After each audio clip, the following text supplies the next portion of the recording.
ایک زمانہ تھا، ایک درخت کو لوگ پوجنے لگے، تو وہاں ایک صوفی تھا، عبادت گزار تھا، شب زندہ دار تھا۔ اسے پتا چلا کہ لوگ درخت کو پوج رہے ہیں، تو اس کے دل میں بڑی غیرت جاگی، توحید کی غیرت ہوتی ہے، وہ جاگی اور وہ کھڑا ہوا، اس درخت کو کاٹ دوں گا جس کو لوگ اللہ کا شریک سمجھ رہے ہیں اور پوج رہے ہیں۔ ہاتھ میں کلہاڑا پکڑا اور اس درخت کو کاٹنے کے لیے نکلا۔ راستے کے اندر شیطان کھڑا تھا، اس نے کہا میں تو نہیں جانے دوں گا، اور شیطان نے راستہ روکا، اس نے پٹک کے شیطان کو زمین پہ مارا اور اس کی چھاتی پہ بیٹھ گیا۔ شیطان بہت مکار ہے اور وہ ہر ایک کو ایک طریقے سے نہیں لوٹتا، اس کے بڑے مکر و فریب اور دجل و تلبیسات ہیں۔ اس نے دوسرا طریقہ اختیار کیا، اس نے کہا جناب آپ عبادت گزار ہیں، تہجد گزار ہیں، شب زندہ دار ہیں، آپ درخت کو کاٹیں گے، لوگ آپ کے مخالف ہو جائیں گے، پھر آپ کو ان کے مقابل کھڑا ہونا پڑے گا، اور سویرے شام لڑائی ہی لڑائی، آپ کی عبادتوں کے وقت میں خلل آئے گا۔ تو آپ نے ان کی قبر میں تھوڑا جانا ہے، آپ کی قبر اپنی ہے، ان کی قبر اپنی ہے، آپ چھوڑیے ان کو۔ اور ساتھ ہی کہا کہ جب آپ مصلی اٹھایا کریں گے تو نیچے سے ایک درہم مل جایا کرے گا آپ کو، تو آپ اس سے اپنے کھانے پینے کا انتظام کر لیا کریں گے اور آپ فارغ البال بھی ہو جائیں گے۔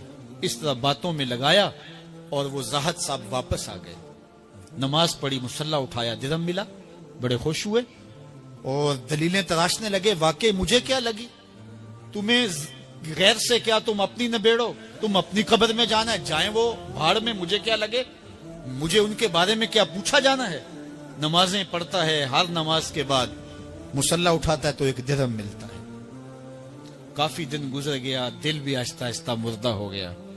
ایک دن مصلی اٹھایا تو کوئی درہم نہیں نکلا، پھر دوبارہ کلہاڑا اٹھایا، اٹھا، راستے میں پھر شیطان کھڑا تھا، کہا کدھر جا رہے ہو، کہا درخت کو کاٹنے جا رہا ہوں۔ شیطان نے کہا میں تو نہیں جانے دوں گا۔ اس کو تجربہ تھا کہ میں اس کو پٹک کے زمین پہ مارا تھا، یہ میرے سے طاقتور تو ہے ہی نہیں۔ اس نے پھر گریبان سے پکڑ لیا، شیطان نے پٹک کے زمین پہ مارا اور چھاتی پہ بیٹھ گیا۔ وہ زاہد صاحب پریشان ہو گئے، شیطان کو کہنے لگے کہ یہ کیسے ہوا، میرا تو تجربہ ماضی کا یہ تھا کہ میں طاقتور ہوں، تم کمزور ہو، لیکن اب تم نے پٹک کے مجھے زمین پہ مارا۔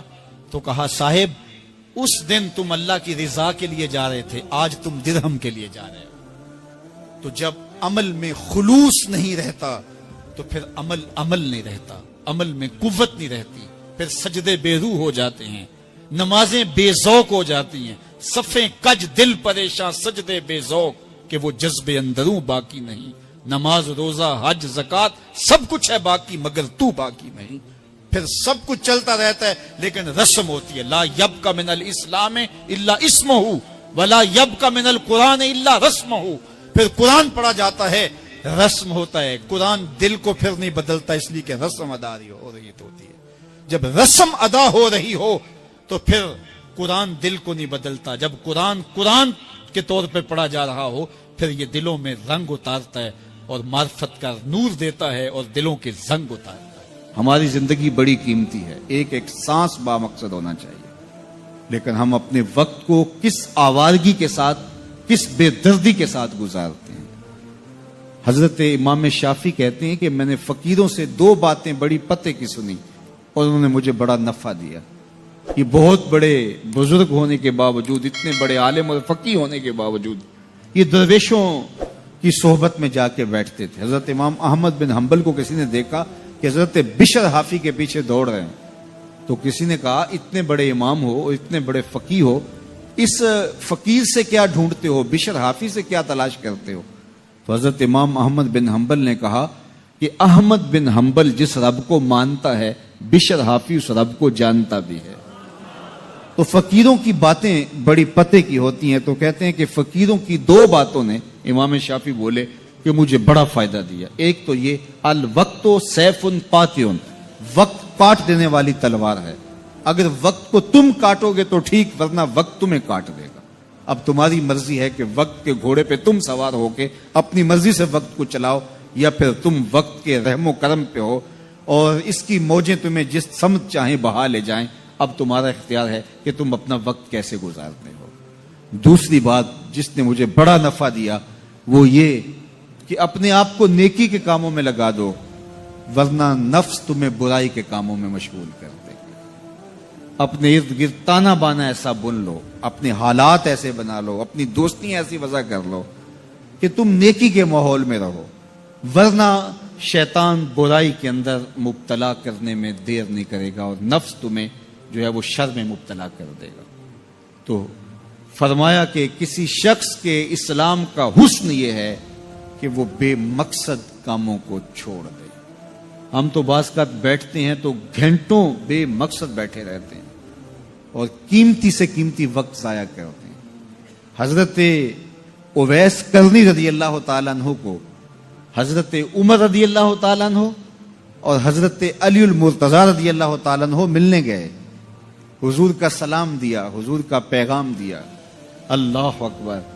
تو ویسے کرنی تو تڑپ گئے نا، چشمان سے آنسو ہیں اور بار بار پوچھتی ہیں میرے حضور کے لبوں پہ میرا نام کیسے آیا تھا۔ حضور نے کہا تھا نا کوئی اویس بن عامر کو ملے اور میرا سلام دے اور اس سے کہے کہ میری امت کی بخشش کی دعا کرے، اللہ اکبر۔ تو یہ ملنے گئے حضور کی وصیت اور حکم کے مطابق، حضور کا سلام دیا تو یہ بار بار کہتے تھے حضور کے لبوں پہ میرا نام کیسے آیا، اللہ اکبر۔ تو جب یہ تڑپ دیکھی تو کہا اتنی محبت اور اتنا پیار تو حضور کو ملنے نہیں آئے، حضور کو دیکھنے نہیں آئے۔ تو حضرت اویس کرنی فرمانے لگے تم نے میرے حضور کو دیکھا ہے؟ تو یہ خاموش ہو گئے تو کہنے لگے میں نے نہیں نہ دیکھا تو مجھ سے پوچھ لو، تم پہلے بتاؤ کہ حضور کے ابرو جڑے ہوئے تھے یا کھلے ہوئے تھے؟ اللہ اکبر، تم نے تو حضور کو دیکھا ہے تو ذرا بتاؤ نا۔ پھر خود ہی فرمانے لگے جس نے نہیں دیکھا اس سے پوچھ لو۔ کہا کوئی قریب سے دیکھتا تو کھلے ہوئے نظر آتے، دور سے دیکھتا تو جڑے ہوئے نظر آتے۔ معلوم ہوا کہ حضور کی قربت میں ہی رہے ہیں اگرچہ بظاہر دور رہے ہیں۔ تو یہ اتنے جلیل القدر صحابی ملنے گئے، کچھ دیر باتیں کی، اس کے بعد حضرت اویس کرنی نے ہاتھ بڑھا دیے، کہا اچھا آپ نے بھی آخرت کی تیاری کرنی ہوگی، میں نے بھی کرنی، اچھا حشر کو ملیں گے۔ اللہ اکبر۔ تو وقت بہت قیمتی ہے، کسی کے اسلام کا حسن یہ ہے کہ وہ بے مقصد کاموں کو ترک کر دے۔ جس طرح ڈھال آپ کر دیتے ہیں جنگ میں برستے ہوئے تیروں کے سامنے، تو وہ تیر ڈھال سے ٹکرا کے گر جاتے ہیں اور آپ کو نقصان نہیں پہنچتا، تو روزہ بھی آتش دوزخ سے ڈھال ہے، جہنم کی آگ سے بچانے والا ہے۔ روزے دار کو اللہ کی خاص رحمت نصیب ہوتی۔ ایک حدیث میں آتا ہے کہ روزے دار کو دو خوشیاں نصیب ہوتی ہیں۔ ایک خوشی اسے تب ملتی ہے جب وہ روزہ کھولتا ہے، جب سارے دن کی بھوک اور پیاس کاٹنے کے بعد شام کے لمحے ہوتے ہیں اور پھر روزہ منزل تک پہنچتا ہے، تو کس مسرت اور خوشی اور سرشاری کے عالم میں روزہ دار ہوتا ہے کہ شکر ہے کہ اتنی لمبی اور اتنی سخت گرمی کے ماحول کی شدت کے باوجود اللہ تعالیٰ نے مجھے روب منزل کیا۔ تو اس وقت ایک احساس اس کے ساتھ جڑا ہوتا ہے، اور پھر جب وہ ٹھنڈا اور میٹھا مشروب اپنے کام و دہن میں ٹپکاتا ہے اور وہ ٹھنڈا میٹھا مشروب اس کی رگوں کو تر کرتے ہوئے معدے کی طرف بڑھ رہا ہوتا ہے، اس کی زبان بولے نہ بولے دل اللہ کا شکر ادا کر رہا ہوتا ہے، اس کا ایک ایک عضو بدن رب کا شکرانہ ادا کر رہا ہوتا ہے۔ وہ ٹھنڈا اور میٹھا مشروب رگوں کو تر کرتا ہوا آگے بڑھتا چلا جاتا ہے، لیکن شکرانے کا وہ پیکر بن جاتا ہے۔ وہ ایک مسرت، ایک خوشی کا عالم ہوتا ہے کہ روزہ بھی نب گیا، سارے دن کی تکلیف بھی کٹ گئی اور اللہ نے مجھے افطار کے لمحوں تک پہنچایا۔ فرمایا روزے دار کو ایک خوشی تب ملتی ہے جب وہ روزہ کھولتا ہے، وَفَرْحَةٌ عِنْدَ لِقَاءِ رَبِّهِ، اور دوسری خوشی روزہ دار کو تب ملے گی جب روزے کے صلے میں اللہ اپنا دیدار عطا فرمائے۔ بنی آدم کے جتنے بھی عمل ہیں 10 سے لے کر 700 گنا تک اس کا ثواب اولاد آدم کو اس کا دیا جاتا ہے۔ جتنا گڑ ڈالو اتنا ہی میٹھا، تو بعض کو 10 گنا، بعض کو 70 گنا، بعض کو 100 گنا، بعض کو 700 گنا، تو 10 سے لے کر 700 گنا تک بندے کے اعمال کا صلہ دیا جاتا ہے۔ لیکن میرے حضور نے فرمایا لیکن روزہ جو ہے اللہ فرماتا ہے وہ میرے لیے ہے اور اس کا اجر میں خود عطا کروں۔ جب وہ خود عطا کرے گا تو کتنا عطا کرے گا؟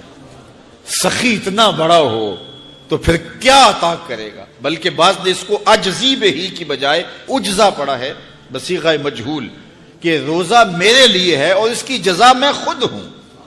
باقی اعمال کی جزا جنت ہے، جنت کی نعمتیں ہیں اور بہت کچھ ہے، لیکن روزے کی جزا میں خود ہوں، اور جس کو وہ خود مل گیا پھر جنت میں مل گئی، جنت والا جو مل گیا پھر جنت بھی مل گئی، جنت کی نعمتیں بھی مل گئیں۔ تو روزہ اللہ کی خوشنودی کا ذریعہ ہے، اس کی رضا کا ذریعہ ہے۔ تو خوش نصیب لوگ روزے کی برکتیں حاصل کرتے ہیں۔ اور ایک روایت میں آتا جب رمضان المبارک کا آغاز ہوتا ہے، اللہ اہل ایمان کو، اپنے بندوں کو محبت کی نظر سے دیکھتا ہے، اور اللہ جس کو محبت کی نظر سے دیکھ لے پھر اسے کبھی عذاب نہیں دے گا۔ اللہ اکبر۔ تو یہ روزہ دار کے لیے اللہ کی کرم نوازیاں ہیں، اللہ کی رحمتوں کے اجالے ہیں جو اس کے اوپر برستے ہیں۔ تو میں اور آپ اس ماہ انور کو، اس ماہ نور کو اس طرح سے گزاریں کہ ہمارے اندر کے پاپ دھل جائیں، ہماری غلاظتیں گناہوں کی مٹ جائیں، ہمارا سینہ صاف ہو جائے، ہم اہل ایمان کے لیے کشادہ دل ہو جائیں، ہمیں جو ہے وہ جھوٹ سے، تکبر سے، بخل سے، ریا سے اور دیگر امور بد سے اجتناب کرنے کی عادت پڑ جائے۔ روزہ جو سکھانا چاہتا ہے ہم وہ اس سے سیکھ لیں، اور روزے کی برکات ضبط نفس کی صورت میں ہمیں نصیب ہو جائیں، تو ہم روزے کے بعد بھی، ماہ صیام کے گزرنے کے بعد بھی ایک نئی زندگی لے کر، ایک تازگی لے کر، ایک نور و روشنی لے کر کے جو ہے وہ معاشرے کے، اسلامی معاشرت کے ایک اہم فرد کی صورت کے اندر جو ہے وہ سامنے آئیں۔ تو اللہ اس ماہ صیام کی برکتیں ہمیں نصیب فرمائے۔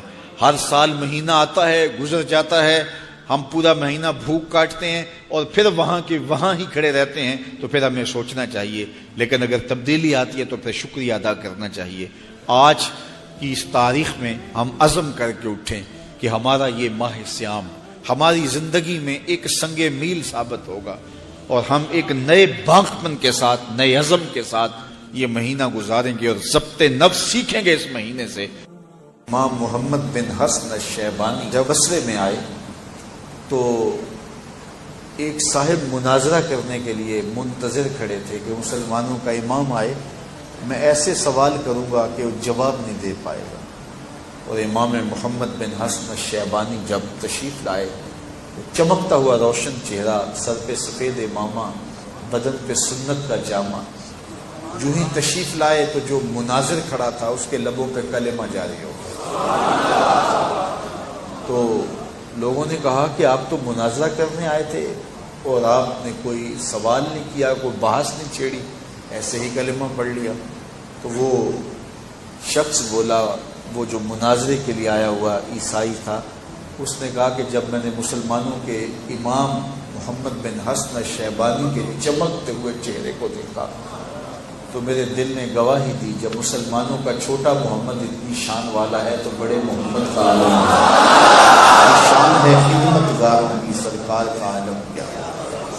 تو مسلمان کو دیکھ کر کے حضور یاد آئے، ہمارے رویوں سے ہمارے نبی پر لوگ درود پڑے، ہمیں دیکھیں، ہمارے کردار کو دیکھیں، ہمارے اخلاق کو دیکھیں، ہماری گفتگو سنیں، ہمارے پاس چند لمحے انہیں بیٹھنے کا موقع ملے، ہمارے ساتھ سفر کرنے کا انہیں موقع ملے، ہمارے ساتھ کاروبار کر کے دیکھ لے، رشتہ داری کر کے دیکھ لے، جب ہمیں ملیں تو وہ کہیں واہ واہ، جب حضور کا غلام یہ شان رکھتا ہے تو پھر حضور کا عالم کیا ہوگا۔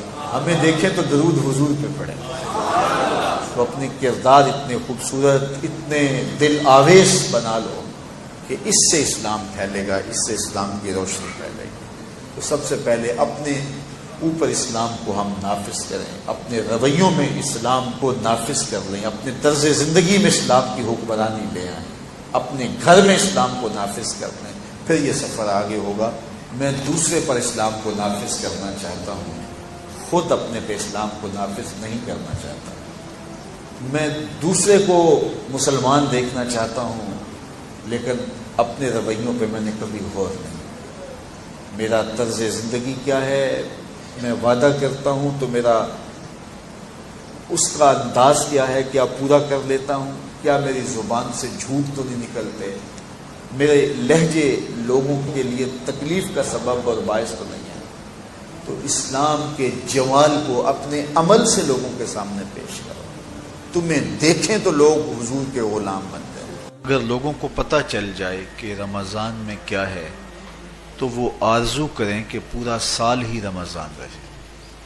اتنی برکتیں اور اتنی رحمتیں اللہ نے اس مبارک مہینے کے دامن میں ڈال دی ہیں۔ یا ایھا الذین آمنوا کتب علیکم الصیام کما کتب علی الذین من قبلکم، کہ اے ایمان والو تمہارے اوپر روزے فرض کیے گئے ہیں جس طرح تم سے پہلوں پہ فرض کیے گئے تھے۔ کیوں فرض کیے گئے؟ وجہ کیا ہے؟ لعلکم تتقون، تاکہ تم متقی بن جاؤ، تم پرہیزگار بن جاؤ۔ تو روزے کی فرضیت کا نتیجہ تقوی کا حاصل ہونا ہے، اتقاء کی دولت کا نصیب ہونا ہے۔ تو اس آیت کریمہ میں 3 چیزیں بیان کی گئی۔ سب سے پہلی، بھوک اور پیاس سے حاصل ہوتا ہے، پیاس کاٹنے سے، بھوک کاٹنے سے کیا تقوی نصیب ہو جاتا ہے۔ صبح سے لے کر شام تک روزہ رکھنے کی تلقین کی گئی۔ یہاں ناروے میں اور مختلف ممالک کے اندر 20-20 گھنٹے کا روزہ ہے، اور ہمارے بھی یہاں 16-17 گھنٹے مسلسل شدت کی گرمی میں بھوک اور پیاس کاٹنا ہوتی ہے۔ اتنا طویل دورانیہ جو بھوک اور پیاس کاٹی ہے، اس کا مقصد رزق بچانا نہیں ہے، بلکہ وَيُزَادُ فِيهِ رِزْقُ الْمُؤْمِنِ، ماہ صیام میں مومن کا رزق بڑھ جاتا ہے۔ آپ اپنا بجٹ دیکھ لیجئے، باقی مہینوں کی نسبت ماہ صیام میں آپ کے اخراجات زیادہ ہوتے ہیں اور کشادگی ہوتی ہے۔ تو یہ کوئی خوراک بچاؤ مہم نہیں ہے، بلکہ رزق تو بڑھ جاتا ہے، لیکن اس کے باوجود 20-20 گھنٹے، 17-17، 18-18 گھنٹے پیاس اور بھوک کاٹنا، اس کا کوئی مقصد ہے تو وہ مقصد قرآن نے بیان کیا کہ اس کے نتیجے میں تمہیں اتقاء کی دولت ملے گی، تمہیں تقوی کا نور نصیب ہوگا۔ سمندر کی پاتال تک تو شاید کوئی پہنچ گیا ہو، لیکن ماں کے پیار کا کنارہ آج تک کسی کو نہیں ملا۔ ماں جب بولتی ہے تو اس کے لہجے میں جبریل بولتا ہے۔ ماں جب مسکراتی ہے تو لگتا ہے جنت کی ساری کلیاں کھل اٹھی۔ اللہ نے اس کے سینے میں وہ درد، وہ درک، وہ محبت، وہ الفتوں کا ایک جہاں آباد کر دیا ہے۔ ماں تو پھر ماں ہی ہوتی ہے، اس کے سینے میں رکھا ہوا پیار تو ایک عجیب کائنات ہے، تڑپتی ہوئی ممتا ایک الگ ہی جہان ہے۔ کبھی آپ نے دیکھا ہو کہ بچہ گھر سے نکلتا ہے، دنیا کی بڑی بڑی دانشگاہوں میں اس کا انتظار ہو رہا ہوتا ہے، لوگوں کو عقل و بینش سکھانے جا رہا ہوتا ہے، اس کی ایک ایک بات کو لوگ موتیوں کی طرح جھولیوں میں ڈالتے ہیں، اور دنیا کی دانشگاہوں میں، یونیورسٹیوں میں اور درسگاہوں میں لوگ اس کے موتیوں جیسے جملے سننے کے لیے بےتاب ہوتے ہیں کہ یہ عقل و بینش کا مرکہ ہے، یہ فہم و ادراک کا پہاڑ ہے، اس کی باتیں زندگی گزارنے کا گر سکھاتی ہیں، تو لوگ سیکھنے کے لیے جمع ہوتے ہیں۔ لیکن وہ شخص جب گھر سے نکلتا ہے تو ماں کتنے بھولے انداز میں کہتی ہے، پتر ذرا سڑک دھیان سے عبور کرنا۔ جو دنیا کو عقل و بینش کا سبق سکھانے جا رہا ہے، اس کو یہ بھی نہیں پتا کہ سڑک کیسے عبور کرنی ہے، لیکن ماں کے پیار کا روپ ہے، یہ ماں کی محبت کا تیور ہے، یہ اس کی الفت کے رنگ ہیں۔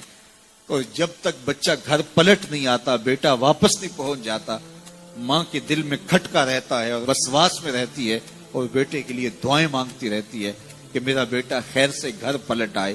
ماں کے سینے میں اتنا پیار کیوں ہے؟ دکھ جھیل لیتی ہے، تکلیفیں گوارا کر دیتی ہے۔ غریب مائیں تو بیٹوں اور بیٹیوں کا پیٹ پالنے کے لیے کسی کے گھر کے برتن بھی مانجنے پڑیں تو اس سے بھی گریز نہیں کرتی، تکلیفیں سہ لیتی ہیں، اذیتیں گوارا کر دیتی ہیں، لوگوں کی غلامیاں قبول کر لیتی ہیں۔ مائیں اپنی اولاد کے لیے کیا کچھ نہیں کرتی۔ ماں کو اپنی اولاد سے اتنا پیار کیوں ہے؟ ایک ہی جواب ہے، اس لیے کہ ماں نے اولاد کو جنم دیا ہے۔ میرے جملے کو دل کے کانوں سے سننا، جس ماں نے جنم دیا ہے وہ اتنا پیار کرتی ہے، تو جس رب نے خلق کیا ہے وہ کتنا پیار کرتا ہے۔ جنم دینے والی کے پیار کا ٹھکانہ کوئی نہیں، تو جو خلق کرنے والا ہے اس کے پیار کا اندازہ کون کر سکتا؟ تو ماں گوارا نہیں کرتی کہ میرا بیٹا بھوکا رہے، تکلیف میں رہے، بیٹا بھوک میں تڑپے تو ماں بے چین ہو جاتی ہے۔ تو جو 70 ماؤں سے زیادہ پیار کرتا ہے، اس نے کیسے گوارا کر لیا کہ میرا بندہ بھوکا رہے؟ سحری کا کھانا کھایا ہے، کڑکتی دوپہر ہے، برستی گرمی ہے، زباں پہ پپڑی جم گئی، حلق خشک ہو گیا، کھانے کے لیے پینے کے لیے سب کچھ میسر ہے، لیکن کہا نہیں ایک گھونٹ بھی نہیں لینا، وضو کرتے بھی احتیاط کرنا ہے، حلق سے نیچے کوئی قطرہ اتر نہ جائے، کچھ کھانا بھی نہیں ہے۔ 70 ماؤں سے زیادہ پیار کرنے والے رب نے یہ کیسے گوارا کر دیا؟ اس مسئلے کو سمجھنے کے لیے پھر دوبارہ ماں کی آغوش میں آنا پڑے گا۔ بیٹا بیمار ہو گیا، ماں ڈاکٹر کے پاس لے گئی، اس نے دوا تجویز کی، سیرپ لکھا، وہ کڑوا تھا، بیٹا پیتا نہیں، ماں نے زبردستی اس کو لٹا لیا، اس کا حلق کھولا، منہ کھولا، اس میں قطرے سیرپ کے ٹپکا رہی ہے، بچہ چیختا ہے، روتا ہے، لیکن جو وہ قطرے حلق سے نیچے اترتے جاتے ہیں، ماں کے چہرے پہ طمانینت آتی جاتی ہے۔ کیا ماں صفاق ہو گئی ہے؟ نہیں۔ ماں کی ممتا چھن گئی؟ نہیں۔ وہ جو بیٹے کی آنکھ میں آنسو نہیں دیکھ سکتی تھی، وہ تڑپتے ہوئے بچے کو دیکھ کے مطمئن کیوں ہے؟ کیا ماں کی ممتا رخصت ہوگی؟ جواب نہیں۔ تو پھر کیوں ماں اتنی خوش ہے؟ کہا بیٹا نہیں جانتا، ماں جانتی ہے، چند لمحوں کی تکلیف ہے، کچھ لہجوں کی کڑواہٹ اور تلخی ہے، لیکن یہ سیرپ جب معدے میں اترے گا تو نتیجہ شفا کی صورت میں برآمد ہوگا۔ ماں کی نگاہ اس کڑوے سیرپ پہ نہیں، ماں کی نگاہ نتیجے پہ ہے۔ کہا 70 ماؤں سے زیادہ پیار کرنے والا رب تمہیں بہت پیار کرتا ہے، لیکن بھوک اور پیاس اس لیے گوارا کروائی جا رہی ہے لعلکم تتقون، اس کا نتیجہ تقوی کی صورت میں برآمد ہوگا، تمہیں اتقاء کی دولت ملے گی، تم تقوی کا نور پالو گے۔ اس لیے یہ مہینہ ایک موقع ہے، ایک فرصت ہے، ہم اس فرصت کو غنیمت جانیں اور اپنے نفس کو قابو میں کریں۔ روزہ ہمیں بہت کچھ سکھاتا ہے، اس سے وہ سب کچھ سیکھیں اور اپنے من کو سنوارنے کی کوشش کریں، تو جب ہم تقوی کی دولت پالیں گے تو روزے کا مقصود حاصل ہو جائے گا۔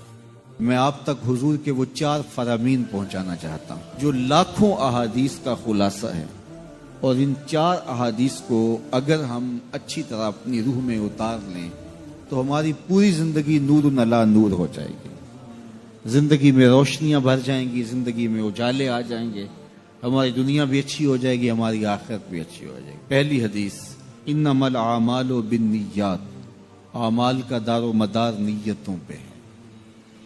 نیت اچھی ہے تو صلہ ملے گا، نیت بری ہے تو اچھے عمل کا بھی صلہ نہیں ہے۔ دوسری حدیث، حلال بھی واضح ہے، حرام بھی واضح ہے، اور حرام اور حلال کے درمیان کچھ شبے والی چیزیں ہیں، زیادہ لوگ انہیں نہیں جانتے۔ جس نے اپنے آپ کو شبے والی چیزوں سے بچا لیا، اس نے اپنا دین بھی بچا لیا، اپنی عزت بھی بچا لی، اور جو شبے والی چیزوں میں پڑ گیا گویا وہ حرام چیزوں میں پڑ گیا۔ تیسری بات، حضور نے ارشاد فرمایا کسی شخص کے اسلام کا حسن یہ ہے کہ وہ ہر بے مقصد کام کو چھوڑ دے۔ یہ اسلام کا نور اور اسلام کا حسن بندے کو نصیب ہوتا ہے اگر وہ بے مقصد کاموں کو چھوڑ دے۔ ہماری زندگی بڑی قیمتی ہے، ایک ایک سانس با مقصد ہونا چاہیے، لیکن ہم اپنے وقت کو کس آوارگی کے ساتھ، کس بے دردی کے ساتھ گزارتے ہیں۔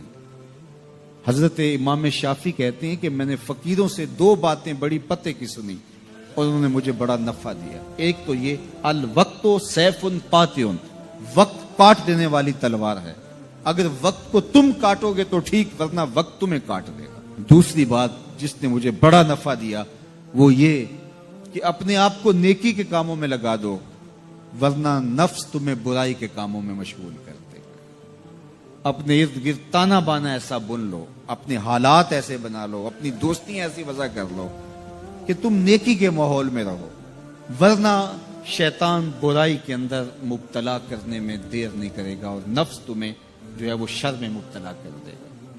تو فرمایا کہ کسی شخص کے اسلام کا حسن یہ ہے کہ وہ بے مقصد کاموں کو چھوڑ دے۔ چوتھی حدیث سن لیجئے، میرے حضور نے فرمایا اتنی دیر تک کوئی شخص کامل مومن نہیں ہو سکتا جب تک اپنے مومن بھائی کے لیے وہ پسند نہ کرے جو اپنے لیے پسند کرتا ہے۔ میں اور آپ اپنے لیے جو پسند کرتے ہیں ہمیں اچھی طرح پتہ ہے، اپنے بھائیوں کے لیے، اپنے عزیزوں کے لیے، اپنے دوستوں کے لیے، اہل ایمان کے لیے بھی وہی پسند کریں۔ خیریت، عافیت، دولت، عزت، آبرو، یہ ہم پسند کرتے اپنے لیے، اور ہم یہ سب جو ہے وہ اپنے عزیزوں کے لیے، اپنے بھائیوں کے لیے بھی